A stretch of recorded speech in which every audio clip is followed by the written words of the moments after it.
You might say that in Nicea starts Christian thinkers on the path towards a Trinitarian idea.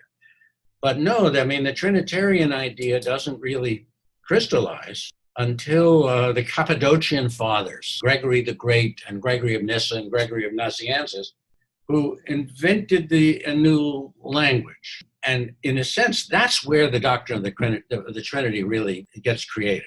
In Nicea, the question there is a dispute between Athanasius, actually originally Bishop Alexander, and his followers in Alexandria, and the priest Arius, who was also an Alexandrian priest.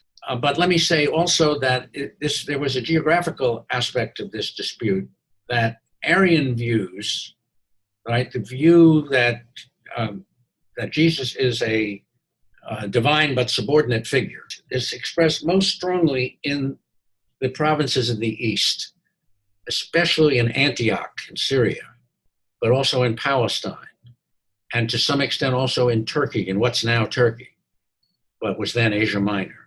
There was a very strong Arian trend in those, supported by very powerful church people in those provinces, whereas the Athanasian view was more strongly expressed in Alexandria and in the West and in Europe, which is kind of a backward area at this point, with the Balkans in some ways holding the balance of power between the two schools. Well, Nicaea takes place because Constantine becomes emperor. And when Constantine becomes emperor and becomes the first Christian emperor, although he's very careful to avoid being baptized too fast because he knows he's going to commit some sins as emperor. Nevertheless, he's extremely favorable to Christianity. Christianity is moving in a relatively short period of time from being an outcast group, a group of and despised by many people, to in an amazingly short time becoming the religion of the Roman Empire. Constantine wants to use Christianity. I mean, he not only thinks that Christ may have given him the victory that he sought over his enemies. He sees Christianity as providing something indispensable for an empire in big trouble. The empire is in trouble, and Constantine realizes that with all sorts of crises going on, economic crises, migrations, groups coming across the border, economic inequality was a big problem for the Roman Empire. The increasing strength of the people the Romans called barbarians, who were non-Romans, who were threatening them militarily, but also ethnically, culturally.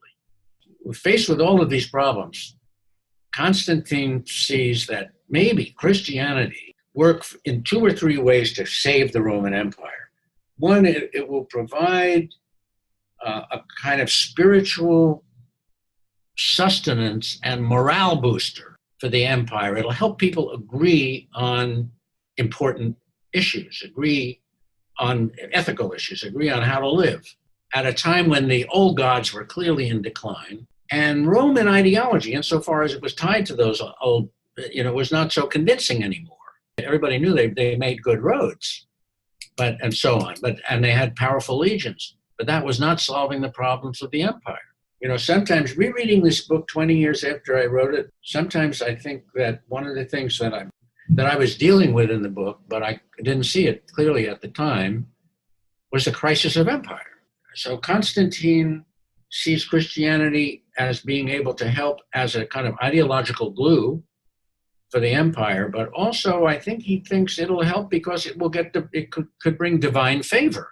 I mean, there are people in those days believed strongly that if you were believing the wrong way and acting the wrong way, God would punish your people in the real world, in real time, the way he'd punished Israel for, when Israel had falling away from God and the Assyrians destroyed the kingdom of Israel.